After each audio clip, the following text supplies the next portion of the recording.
Welcome. Welcome, everyone. It's Angelo Robles. And today we have a really incredible program, an actual single family office executive. So we're calling it Single Family Office Teaches Mastering the Virtual, AKA Remote Family Office. So the concept of a virtual family office promises efficiency, agility, and I would argue cost savings. But does it really work? Can a remote first quote unquote family office model match or outperform a traditional family office in leadership? I could even argue investment strategy and really in execution.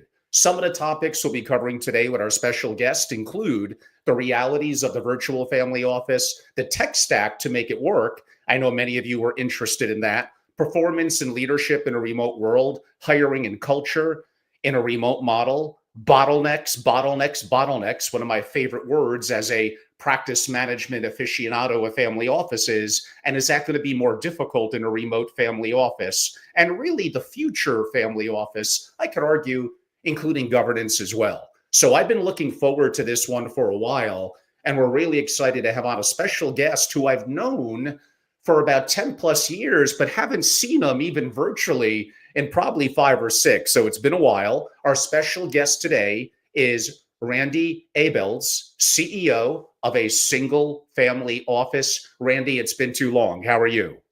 Good, Angelo. Good to see you. I'm looking forward to this. So am I. And more importantly, I think this will be one of the most value added interviews for sure this year, but really looking back through the years, that is most applicable to a family office and the dynamics that are changing in the community. So again, everyone, I'm Angelo Robles, the founder and CEO of SFO Continuity, and of course at Family Office on YouTube and promoting X a little more as well. I am on there also with that great moniker at Family Office. It's not for sale, so no, stop texting me, people, although is everything for sale depending on the right price? You never know. Uh, I will take a little bit of some opposing points of views to Randy, just a little bit. One, to make it a more intriguing discussion. But the reality is, I have been quoted as saying that remote family offices often don't work. And I'm willing to change my mind. I have adapted some of those thoughts in the last 2 or 3 months, but let's get to it. Randy, does the virtual family office, speaking of that subject, actually really work? Or is it a compromised version of a traditional model?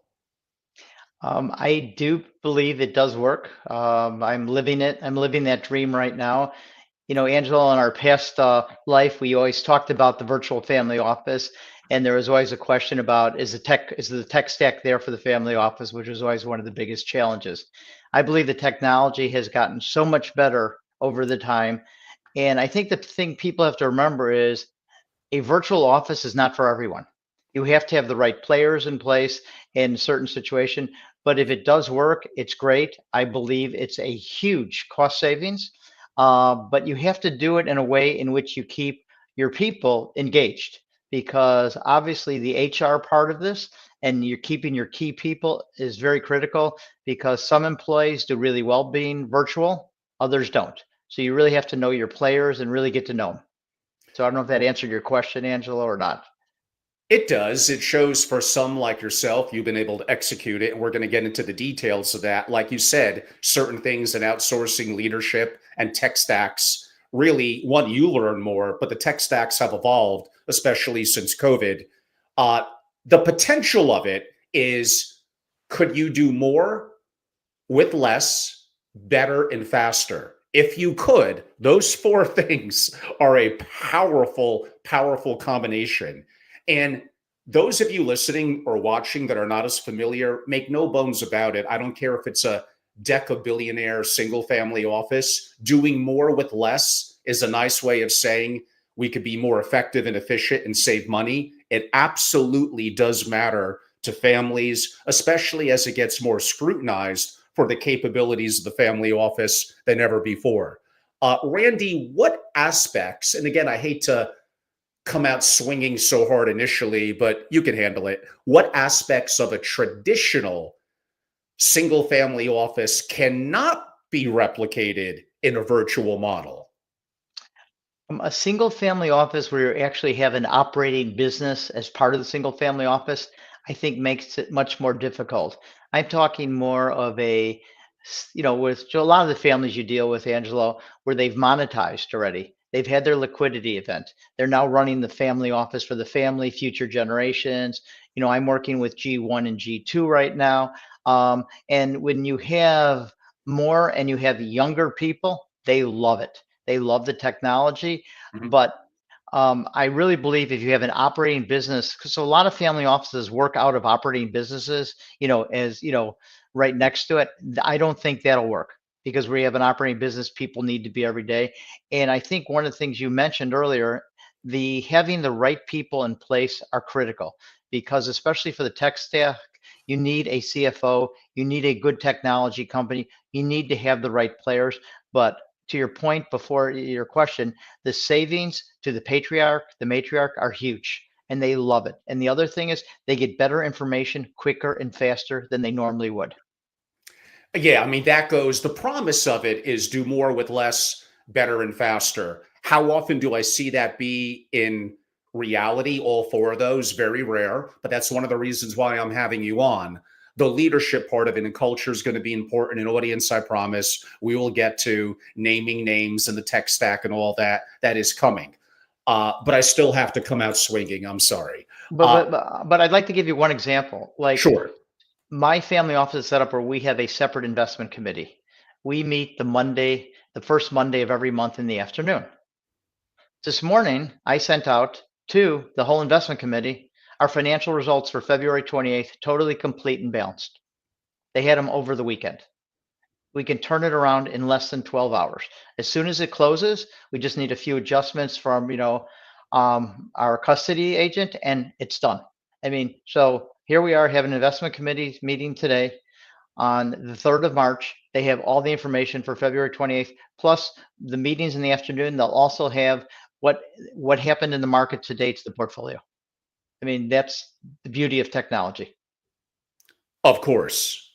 As long as we have electricity, but we could save that one for a different time. What what what is your take? And it cues up perfectly to our discussion from about 2 or 3 weeks ago. I think most of us at least heard of. I enjoyed listening to it like 10 times. Jamie Dinan's kind of a rant. Some thought it was a little fake and a psyop, but let's go with the fact that he really feels that way. And I get it. A bank and a single family office are different entities. He's running hundreds and hundreds of thousands of employees. It's not a perfect analogy, but boy, did he just crush the concept of working from home. Did you have an opinion about that? I think for what he's talking about, because in my prior life, I was with a big organization with 15,000 employees. Yeah, you need to have people in the office. You need to train people. Esprit de corps, really important. I don't disagree with them. But what we're talking about is a family office, single family office. This will not work with a multiple MFO. It'd be much tougher. But with a single family office, it definitely works. And it depends on how big your staff is. I have a staff of 6. Okay. So it makes it very easy. And one of the keys is I talk to every staff member every day. So we have contact every day so they're not forgotten. The other thing is we meet once or twice a month in person so they're not forgotten. So they feel like they're part of a team, which is very important. You cannot do a virtual family office and not meet with your people and not talk to them. That is a recipe for failure and you will have massive turnover. Yes, that's great insight. You also beat me to the punch on a couple of questions, but in a Oh, good sorry. way. So let me put now a positive spin potentially on a virtual family office. The world is your oyster for talent. Now, if you're going to insist they come and meet once a week or once a month, that may fall apart if it's international. But let's go with the premise of it. They may be incredibly talented and have options, and if they want to live in Montana or Wyoming, that's their call. Lord knows I would take Wyoming. But it also opens it up for you to have fluidity and flexibility, to have a remote workforce that is talented. I could argue maybe more cost effective than we're all entrenched in New York City. So that is a tremendous advantage. How have you used that? And among your 6 employees, how many of them are out of state? 4. Wow. So I have four people out of state. We actually have, excuse me, we have a family office in New York. The patriarch lives in the Midwest. So part of my job to make it work is I go to the family office at least once a month and I meet with the patriarch once a month. As far as to your other point, my family members who live out of state, they only have to come in once a month. And then I have one person in New York who comes in once a week because they live there and it works out fine for them. So, I mean, we work to everybody. I have another employee who's a mother with kids. She can only come in once a month. It's fine because we went and we sought this person out. So to your other point is I'm able to get the best talent.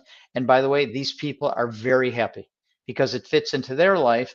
And, I have to also make sure that they're working. That's part of when you have this virtual family office, there are checks and balances you can put in place. Yes, and why don't we dive at least somewhat into that now? And taking up on Jamie Dinan's rant, that maybe to be the bad guy, I'll continue a little bit. You just can't tell me that for the most part, 95% of people working from home are putting in the exact same effort with the same level of scrutiny. Now, we could argue they're going to be happier. They're avoiding commute time. They're professionals. They're big boys and girls. We know what we're doing on hiring, Angelo. Yeah, maybe once in a while we make a mistake. We adapt to it quickly, either move on or make a new hire. But I think by the very nature, how do I know that they're putting in the work, they're putting in the grind? And how do I know that they're not now? I'm saying this to be a real bad guy, and you could say they get the job done, who cares? That they're not doing the work by their pool, that they're not wrapping up at 1 o'clock, that they're not focused on kids running around the house. Aren't those all distractions? They're possible transactions, they're possible distractions, but the way I look at this, Angelo, is I'm treating my people as professionals. And by the way, I don't expect them to work 9 to 5. Okay, I expect them to put in so many hours a day. Things will come up with kids, doctors, whatever. It's fine. But the other thing is, which they don't know, with my tech company, I have the ability to monitor how much somebody is on their computer, what they're doing in emails. I can see everything they're doing on their screen. So I know how much they're working, what they're getting done. I also give people every week tasks that have to be done during the week. So I can monitor what their productivity is.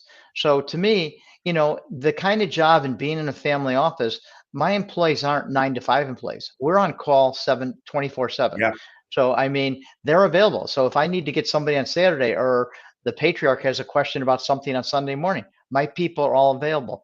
When they go on vacation, they have to always be responding to emails and be available. So like we close our office down between Christmas and New Year's every year. We give people off, but they get it off based on one, they get certain things done before we close. Two, that they are available and they're monitoring their emails during their vacations. So I mean, so you know what? It's a little give and take. Sure, we're giving them a lot more independence, but I'm asking a little more of them, and they're available 24/7. For that, they're being compensated, I think, very fairly, and they're happy. And you know what? So I think it does work, but you do have to put certain controls. And with technology, you can monitor if somebody's working or not.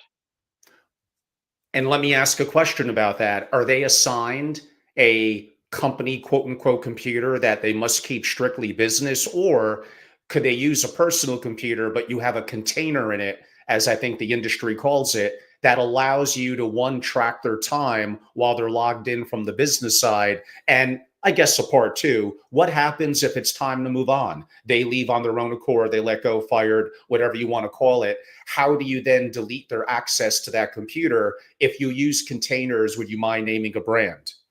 Okay, so we don't use containers. We give everybody a computer, which is registered through our tech company. So we have total control of it. So when somebody leaves, they have to turn their computer in, and if there's a problem, I can swipe a computer. I can wipe it clean. So, because we're very concerned about the information and confidentiality.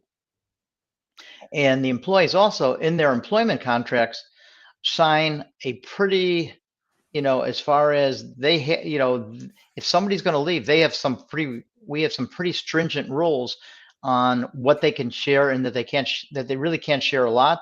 And when they leave, they can't say a word about the family.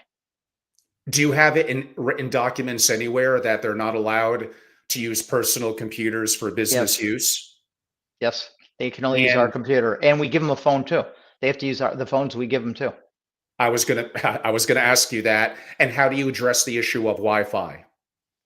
Wi-Fi is something we don't do, but my tech company monitors everyone's Wi-Fi. But we have certain protocols for signing in, so double encryption and everything else. So basically, even if their Wi-Fi is weak or subject to, hacking, let's say, for lack of a better term, we can make sure that for them to sign in, we can get rid of the hacking. We have somebody who monitors our systems all the time. And for example, when bad emails come in or we think something, someone's trying to get into the system, we're alerted because of the software we put in. So one of the things I started saying earlier, for this to work, you need a very good tech company that's a partner, and they're not that expensive. Once you get everything set up in place, they're great. So they run a lot of our software and they have all our passwords.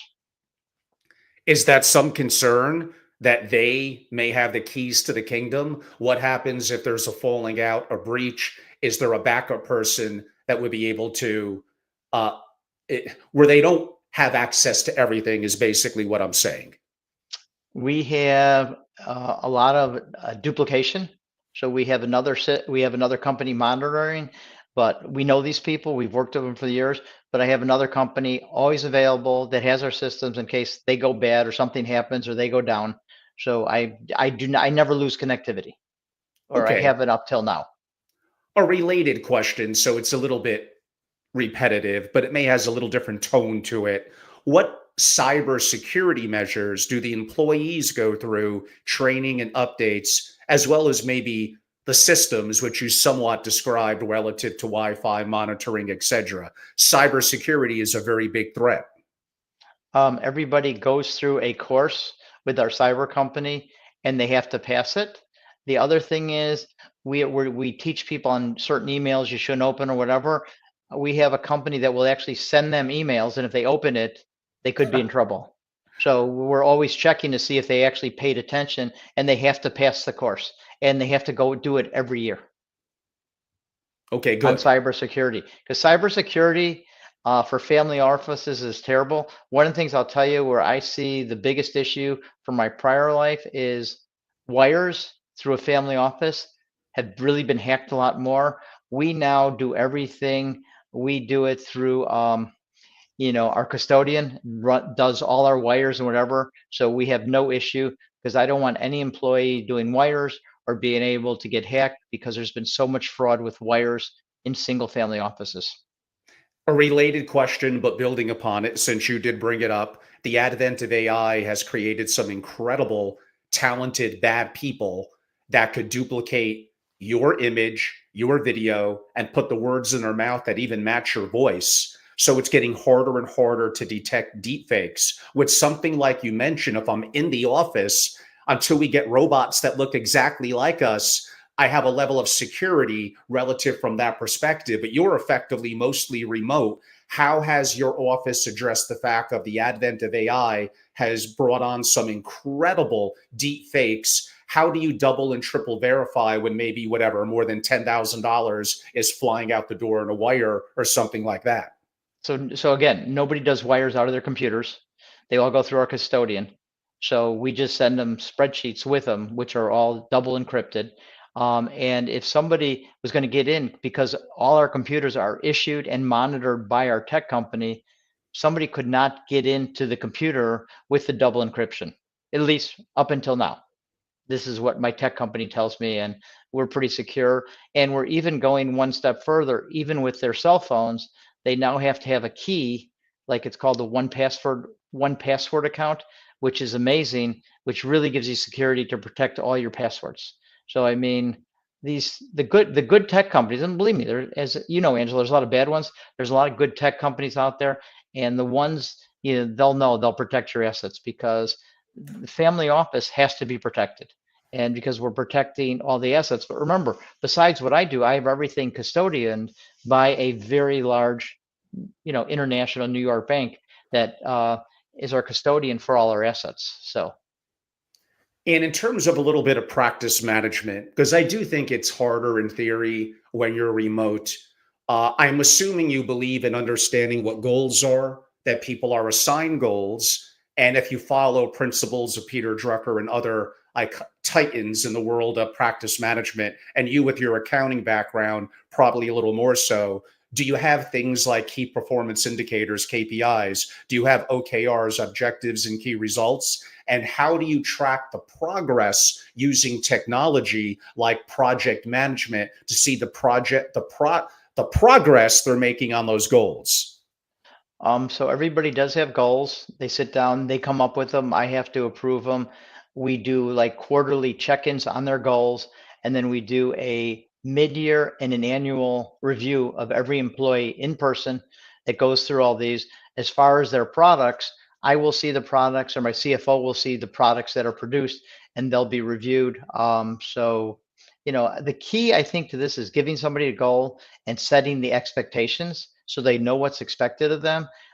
So when you meet somebody, I'm lucky right now because I think most of my people are at least 2 to 5 year, 10, they've been around.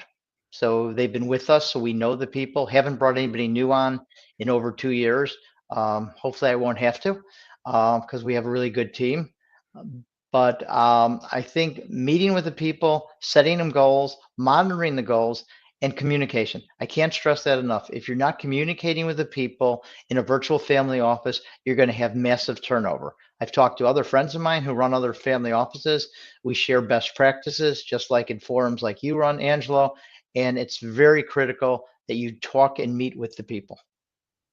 Excellent. And I did mention project management. There are software programs, Trello and so many others, probably Asana.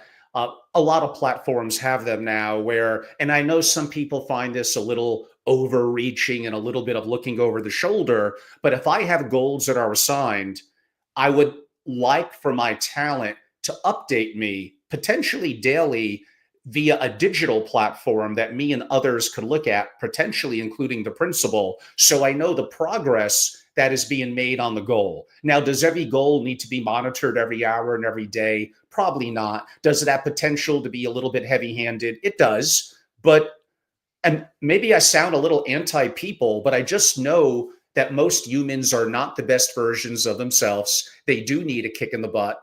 Maybe I come from an era of Jack Welch, of Bill Parcells in football, where I'm a little old school with that. You may have a different approach that is more beloved by your employees. But again, I go back to, how do you know exactly the progress that they're making? And is there a technological tool like project management that helps you? So I don't use that tool because I think it's almost too much for what we're doing. A lot of the stuff we do is routine, same stuff every week. And then when we have new projects, I can monitor the new projects. People know what they have to do. But again, my success has always been through my whole career. I treat people as professionals. You're expected to be available certain hours, but I mean, if you got to go do something, go to the doctor, you want to go see an activity with your kids, great. Because you know what? I think that builds better loyalty and builds the esprit de corps within the team. And I'm treating everyone as a professional. And I even have on staff for the kids of one of the patriarchs, we have some, I'll call it nanny or whatever. We also monitor them and treat them, and they have certain rules. So, I mean, it's all different levels of people. Have property managers, So, I mean, it's all different kind of people. They all have different tasks. So that's my job to work with all the people and understand what they're doing and that they're meeting their goals. And the other thing is I try part of their compensation each year, they get a nice bonus if they accomplish all their goals. So they're very motivated by compensation. And, we treat our people very well as far as for benefits, vacations, So, I mean, a lot of people leave like public accounting and other places to go to family offices. Family offices are a lot of work, but some people love them, some don't. And if you're really good at what you do, you can be very successful in a family office because it's a great career path and it's great for somebody's family.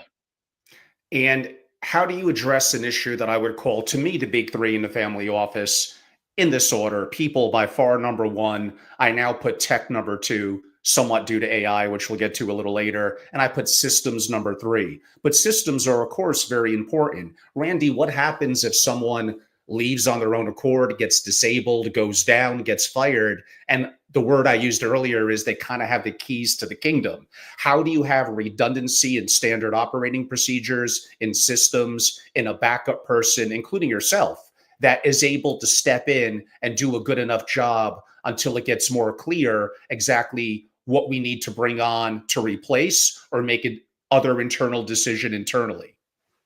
My top two people can do everybody's job.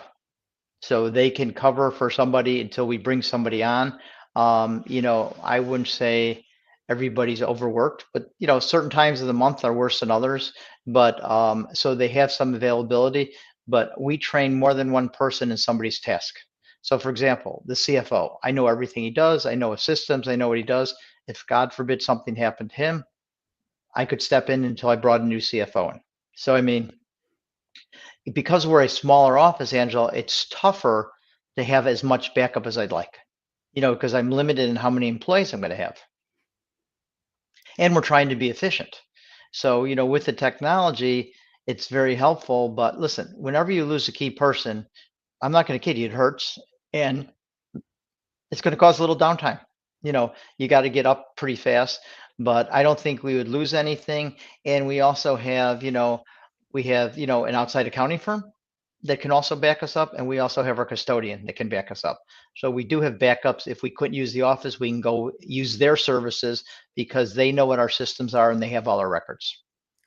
I promised I would come back to bottlenecks. So I look at talented people, especially in a smaller office where every person really counts. And I look at the distractions that come their way. I look at the fact of maybe a little bit of hand holding and guidance as a leader that I could provide to them. I think one of my main jobs would be, what is holding you back from reaching the optimal of this goal even sooner?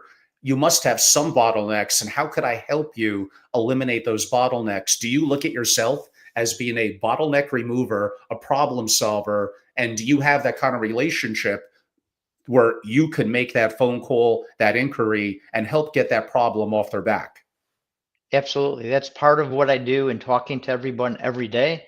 I understand what they're doing, any problems, if something's not going right, or if they're having a problem with a custodian or one of our third party vendors, or if there's an issue, let's say, with our accounting software, or if we're having an issue with our outside. We spend a lot of time working with our outside professionals. So, people communicate all the time. Any issues, usually on certain calls, we'll have two team members on a call. So we have backup. So yeah, there are issues, but yes, I would say that's 25% of my job is solving problems and clearing people's plates so they can do their jobs. And I mean, it seems to be always a sensitive subject when I bring this up. I don't mean to put you in a little bit of a weird spot. It relates to practice management and what I recently said. Elon Musk got in a little bit of heat. I got no idea why, where he requested of the government employees to, by the end of the week, give me 5 things that you did this week. To me, that's like a no brainer. But God forbid, in the world of government, it is so different. A lot of that is remote. A lot of them are not getting the job done. I hate to make this a little personal. And I want to help you. I want to know what you did. What are the goals? What are your bottlenecks? How can I make it better for you? It sounds like you're doing all these things. I'm assuming if you get pushback from an employee on that, you have a bigger problem.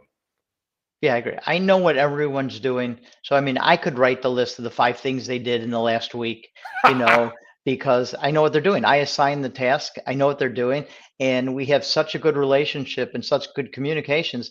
I know everything they have to do, and I have to sign off on almost everything. That's part of my role as my job.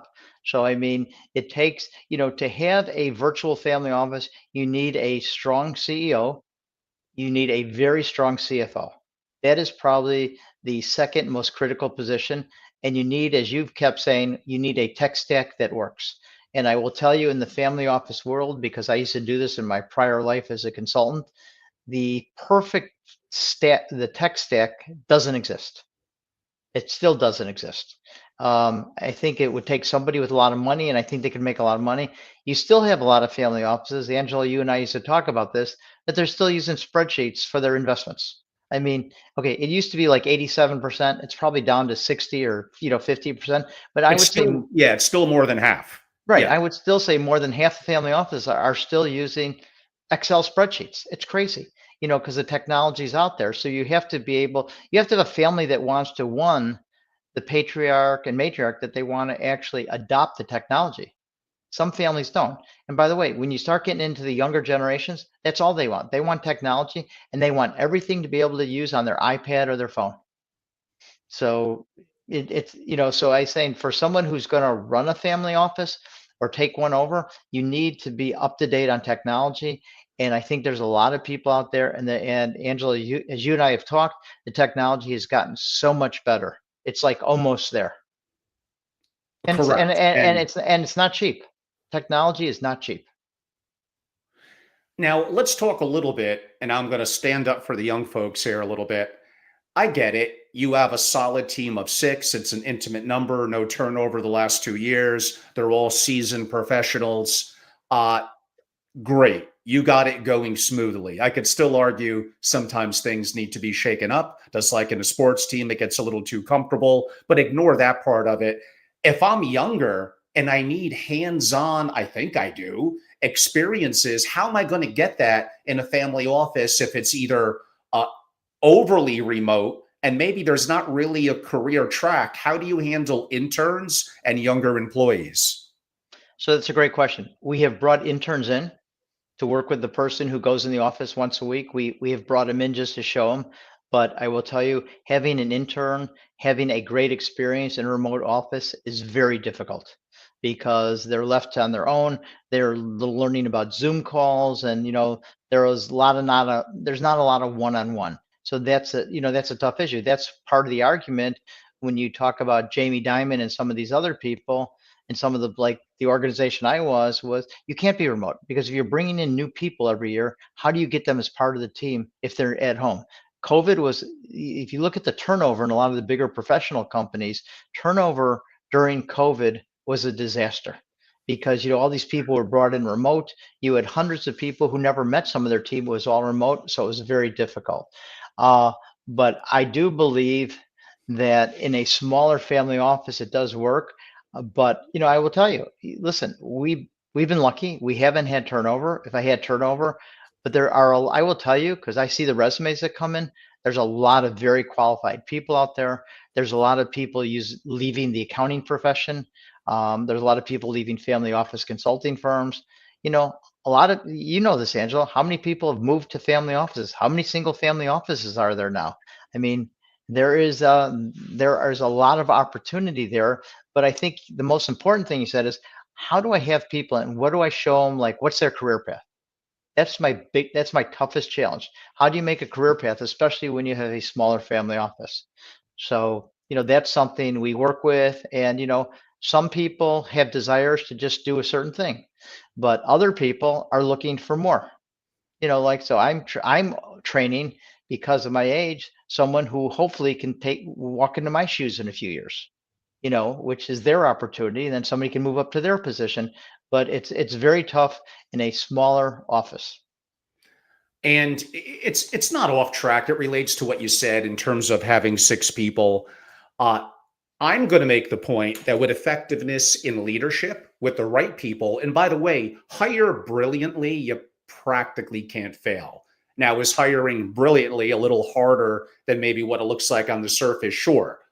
What I'm basically getting to is you don't need many Spartans to win battles. Could I make the point, partially due to the tech stack being so important and getting so much better? And imagine how good it's going to be in 3 to 5 years, that you're going to start to see smaller, leaner family offices moving forward, possibly even 3 to 6 people for a decabillionaire, partially depending on and not factoring in personal residence employees. Do they have an internal team on credit, on real estate? Because that could all blow it up. You're going to, again, I go back to, could you do more with less, better, and faster? The answer appears to be yes. Well, absolutely. But you have to remember, I mean, I don't care how much wealth somebody has. If you have the systems in place, if it's 1 billion, if it's 10 billion, it's 15 billion, it doesn't make a difference. If you have somebody who has multiple properties, you bring a property manager on. His job is to run all those properties and work with the CFO. So, I mean, you bring people in for those various tasks. So yes, I mean, can this be done with a 20-person single family office? Absolutely. But you need proper leadership, and then you got to probably put in another level of management when now you're at 20 people. But I think it works. The MFO, I just think it's tougher. But if the MFO is servicing a bunch of SFOs and basically it's leading the services, so basically it's providing like CFO services, investment services, I think it could work too. I think it could work brilliantly. So I'm saying, because listen, I don't care how rich somebody is and how much money they have, they still want to save money. They want to make sure that their efficiency and that they're getting great systems. So I think that's what the virtual family office, I mean, you've talked about the virtual family office 15 years ago, about it's something that people strive for. I think the technology and everything is there now. It can be done. Yes. Now that also brings up the point. I used to say you needed 500 million to 750 million to have a real family office. But you know what? You adapt, partially due to, I'm going to state, lender versus the IRS, where basically that was to a large part a kind of a more outsourced, quasi remote family office, but more outsourced, which relates a little bit, which we'll get to a quote unquote virtual family office. But if I get tax advantages from knowing how to structure correctly, depending on what my tax obligations are on a variety of different factors and my internal cost of a for-profit entity, of a family office, I'm able to get better tax advantages than I would get as, for lack of a better word, a private investor, coupled with strategic outsourcing, coupled with the advent of much greater technology. Absolutely, you could and sometimes should have a so-called real, mainly a little more remote family office at lesser than the AUMs that I mentioned. Now, of course, I get MFOs on that want to debate me on that. They're wrong, but well, that's a little harsh. It depends on what the family wants, but to assume that family that I described cannot have a single family office and do not get benefits from it, because no one cares about your money more than you do and your internal entities. So if I offend MFOs, I really don't care. At the end of the day, yeah, I am an extreme advocate of an excellent, which is a little rare, but an excellent quote unquote single family office. I got to go back and ask you a tough one, Randy, because everything can't be rosy. What are potentially, so maybe not, potentially the biggest operational risk in a remote virtual family office? Well, one is your patriarch or matriarch. If they don't know all the people and they don't really know what they do, they ask the question, what are they doing? What am I paying for? So you Yes, so so I mean that's a real issue, especially when I have people in 4 different locations. So I try to make sure that the patriarch in my case meets with all the people, knows all the people, and is comfortable with all the people, where he can actually call them if I'm not around or he needs something specific that he knows they do. But I think that's a very big challenge because a lot of people aren't comfortable with people they don't know. So it's a tough issue. And when you go more remote, and as you said earlier, if you go international, it makes it much more tougher. So, I have never worked with a single family office where you had international and domestic and you were able to do virtual. It just was very difficult. it's very hard. Uh, I could argue setting up a satellite family office for a variety of reasons offshore, Luxembourg, and other locations. But admittingly, it may almost need to be treated as a satellite with its own leadership that has some level of coordination with the primary or US family office. But again, a subject perhaps for a bit of a different time.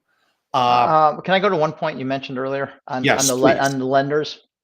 Yes. Lenders in the family office world obviously has become one of the biggest cases out there.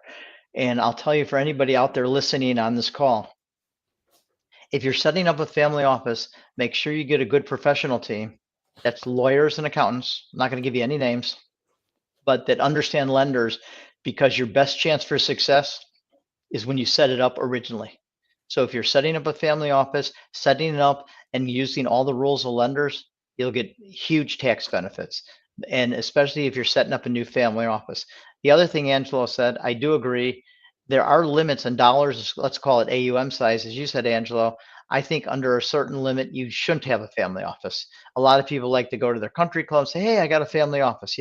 It's not necessarily the end all, because if you only have a few 100 million, and I'm not saying that's a bad thing, that's a good thing, but why spend the money on a family office? Because you really don't need it, because there's outside firms that could do that for you.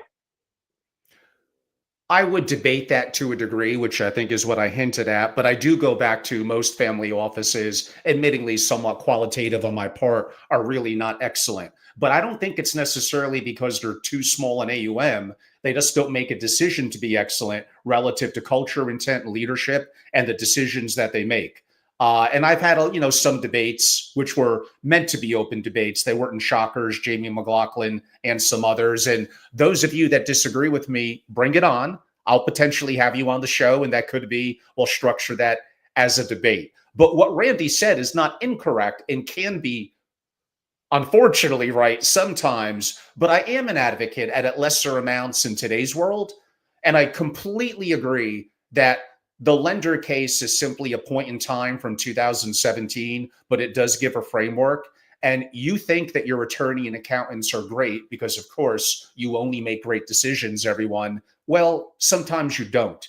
You need to have a second and a third set of eyes. You maybe want to know, who that Forbes 50 family is using, who is really dealing with the best of the best.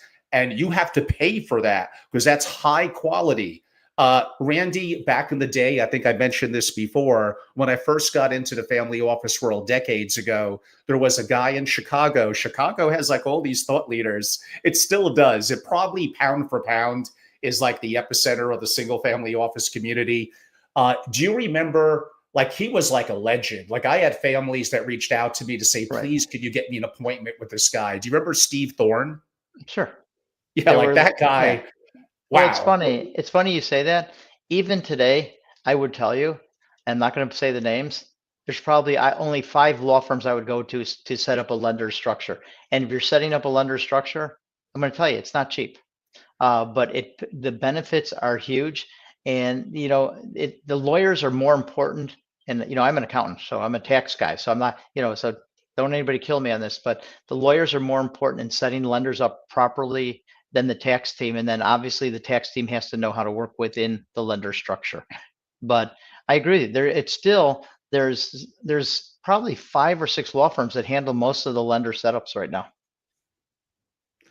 Completely agree. And although we didn't talk about that practically at all, everyone go back to earlier this year here in 2025, and you'll see one of those attorneys. The law firm begins with an M, and he's primarily based out of course, Chicago, like where else? Completely agree with that. The number one person to many families, especially initially, is an incredible, incredible tax attorney. That is like the number one thing that I would have, especially if I had an upcoming liquidity event or the initiation of a family office and setting up onshore and offshore structures and knowing how to do it. And sorry, just because your attorney, who may be a good guy or gal, went to Heckerling in Miami the year before, does not make them an expert. And just studying the book, sometimes it's not black and white. There is nuances, and you want to know what you're doing. And many of you, I think, can make some better decisions with that. Okay, Randy, they've been dying for me to get to the tech stack. So why don't we get to it? I'll start a little more basic, then we'll move on. Do you even have a customer relationship management program, a CRM that you and the team uses? No, we don't use a CRM. Do you use something like it, like Outlook, where you're sharing contacts? We have Outlook, we're sharing contacts, Okay. Microsoft. Yeah. So we share through that, but we do not have a separate CRM software. We don't need it because you know what? It's not like we're consultants where we got to track what everybody's doing or they're out meeting people, whatever. We track all our vendors. We know all the people that have relationships with the family office, but we can do it through our existing software. So you really don't need to get in a new, spend the money on a CRM for a small family office. I already asked you about project management. You felt it was a little too overbearing. How about there's certain platforms, Sumitas, Trusted Family, and others, where it's effectively private communication portals, selectively with you, the team, and the family, and possibly for uploading a documents? Do you use a separate platform like that? Yes. We And do. do you find it to be valuable or it's been a little disappointing? I think it's valuable, but I think the most valuable thing is, like our outside accounting firm has come up with a system where we can transfer documents very easily. They set up, it's actually called, they call it Family Site, but we can transfer all our documents, sensitive legal documents, tax documents. Everything's totally secure. It's so easy where they set up a separate portal for the family office. It works fantastic. And that does remind me, it gets us off for 1 minute. The tech stack, I'm sorry, I get distracted easy.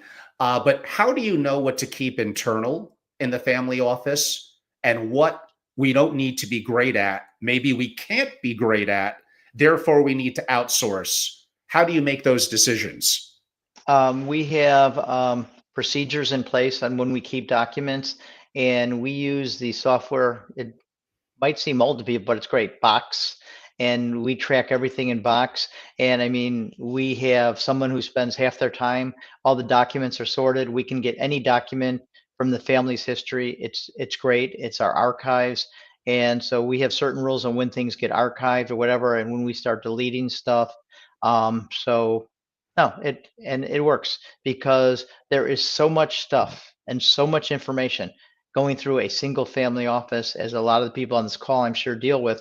You need to have a system where you can sort and you can get something. So if the patriarch calls and says, "Hey, where is this document?" We can get it within 30 seconds.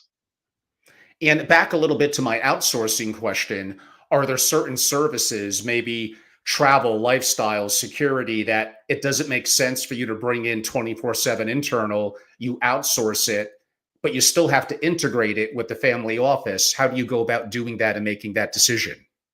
We have one person who works with the patriarch who's responsible for travel, runs the airplane, certain things like that. They take care of all that and work with our providers that we've been using. So Excellent. we have somebody who's responsible for that. And remember, we're only G1 and G2.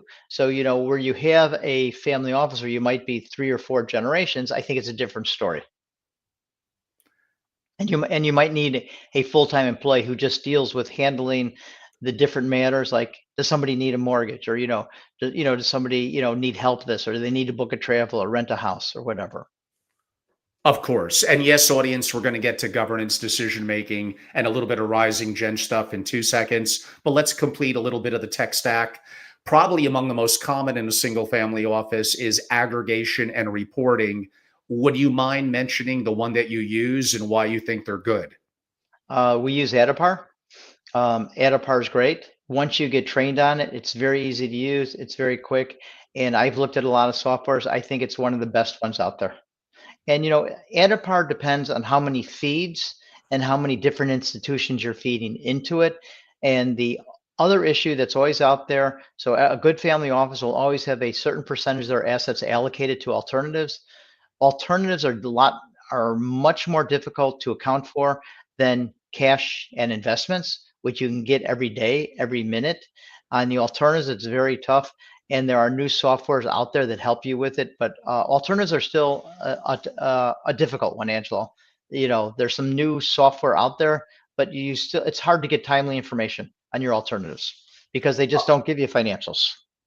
Of course. And you mentioned cash and cash management. That's become very trendy. There actually is a new platform out there now that kind of scours the world for the best kind of money market and accounts to keep internally at various banks and custodians, especially up to an insured amount, which, depending on the size of the family, may get a little more complex. Since you did mention alternatives, that can mean different things to different people. Do you mean being an LP in a fund, or more complexity to a degree, being a direct and or controlling investor in a private company? All the above. So, so I mean, there are pieces where we're an LP. There's pieces where we're the controlling interest. There's pieces where we might be on the board, but they're all different, depending.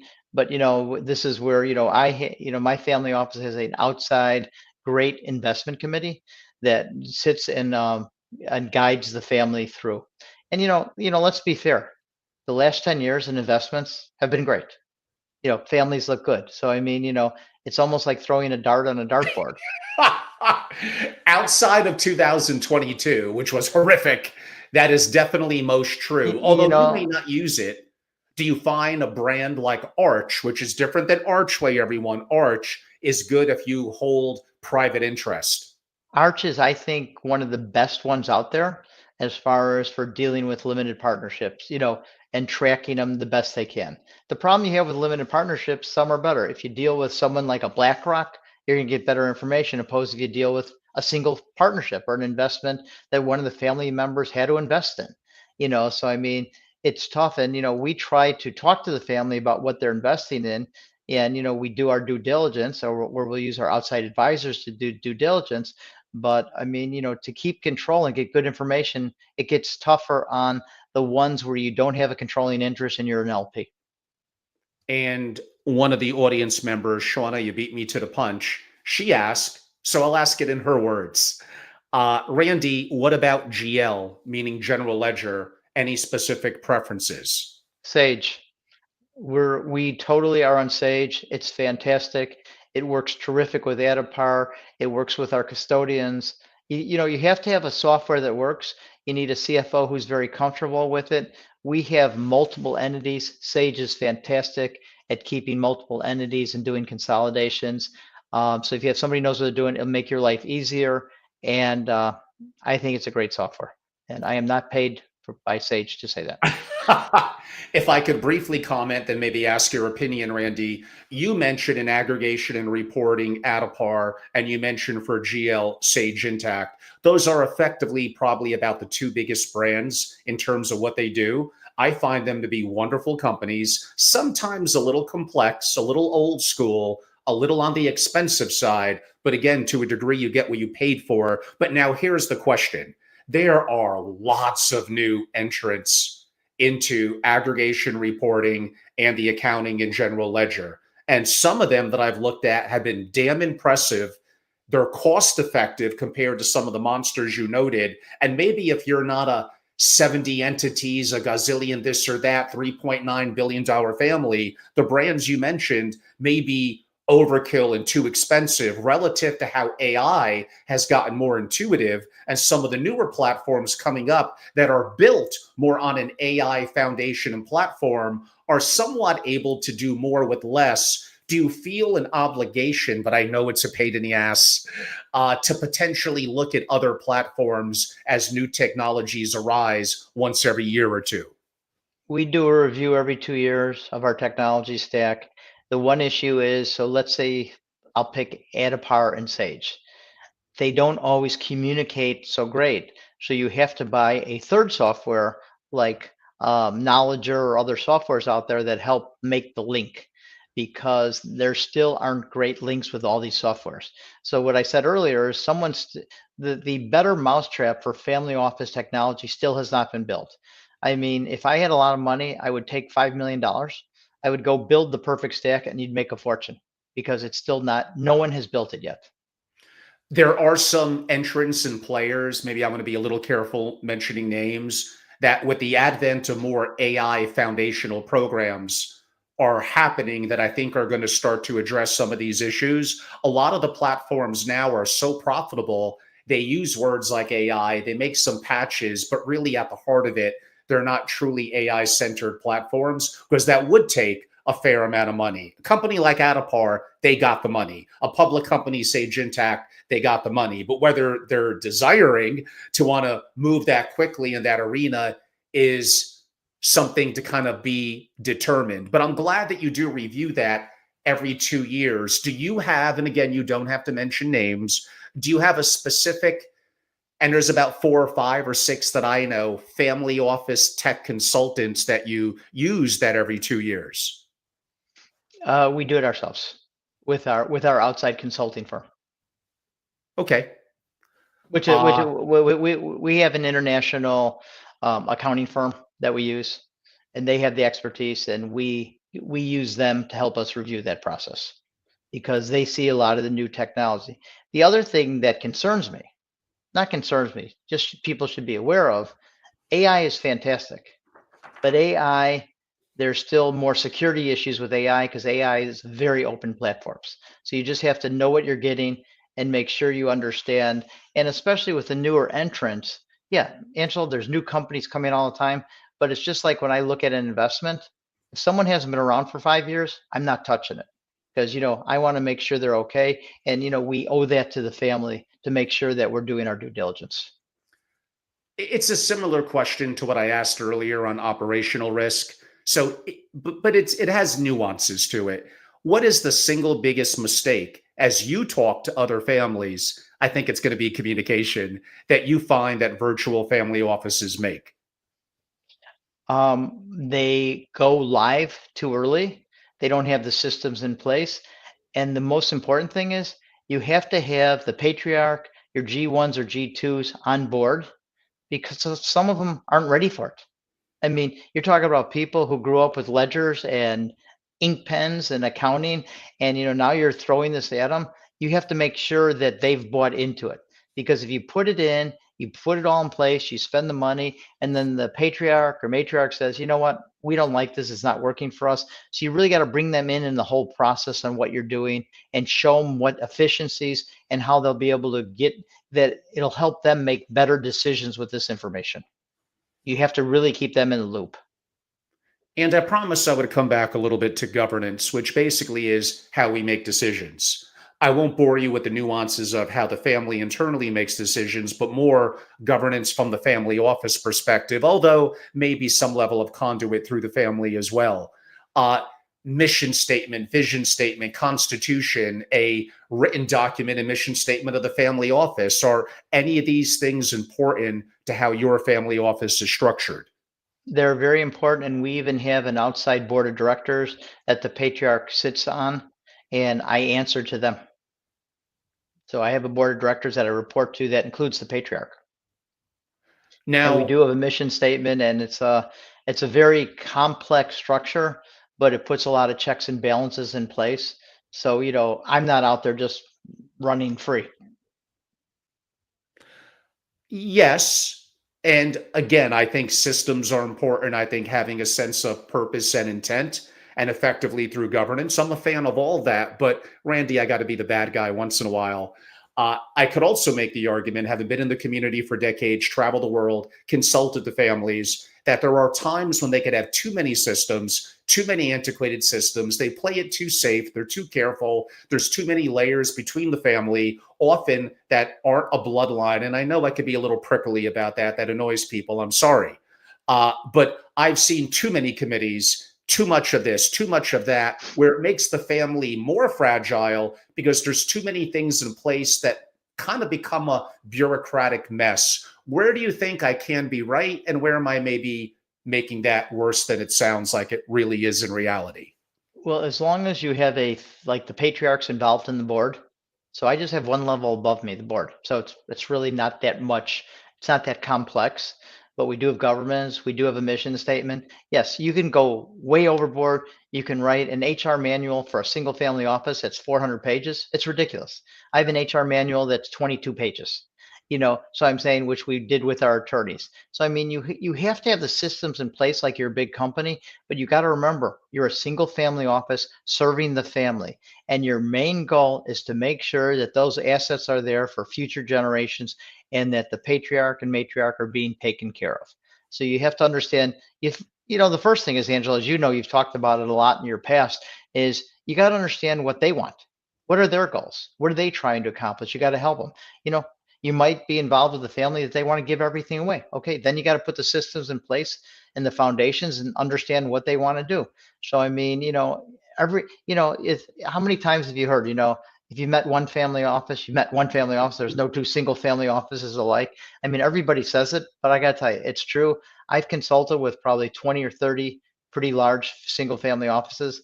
This is the second single family office that I'm actually working with, directly. So I'm saying everyone is different, but the key is you got to get to know what the goals of the family are. And when you have multiple generations, you really have to understand. And I got to tell you something. Again, no one's paying me to say this, but if you have multiple generations, it's key that you get together with the generations at least once a year and do an outside event because it's critical to, team building. It's critical to team building, and rather bluntly, Randy, And again, we're trying to help out people in the industry as well, especially those of you that are leaders in the family office. And some of it may depend on the age of the patriarch, matriarch, and or AKA deciding principals. How about your job security? This is not the easiest industry to get a job in. And if you're not engaging the rising generation, they don't feel listened to. They don't feel like you're maybe adapting some of your technologies and programs that are going to be accommodating to them. You're basically going to be potentially a little bit out of a job. So we're about to wrap up. Randy, in a second, or maybe a minute, I'm going to ask you some parting comments. But before I do that, I will make some announcements that relate a little bit to Randy and some things upcoming. So first of all, it was incredible to do this interview with Randy, who I've known for many years as a real single family office executive. And trust me, there's no motivation for him to come on. He's not going to be giving his contact info out like most guests at the end of the podcast. He's kind of doing it as a favor to me, which I appreciate, as well as helping those in the single family office community insight into something that tends to be opaque. So one, I appreciate it. Look back to my interview from last week. It's up on my @Family Office now with Katya Fisher. And she basically is a chief legal person inside a family office and also has an entrepreneurial endeavor, but she's the real deal too. So you've gotten some real treats in the last week with Katya, and with Randy, and they also have something else in common.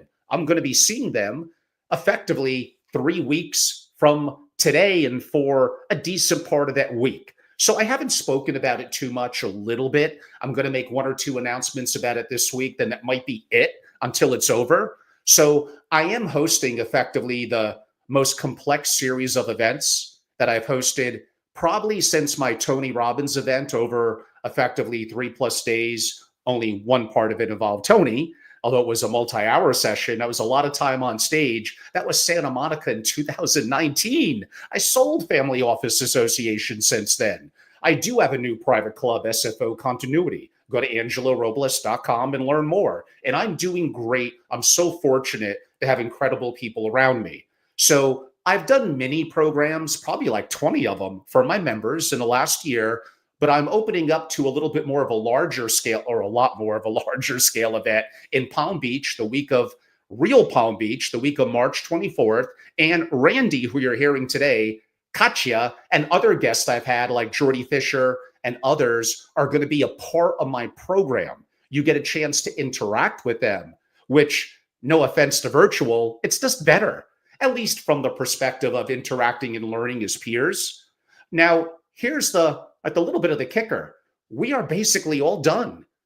I do not need any more sponsor speakers. I have more than enough. And I didn't want a lot of them because the problem with the family office industry is way too many providers and not enough real families. I want to reverse that, which is hard to do unless for the most part you get families to commit and join and pay and be a part of what you're doing.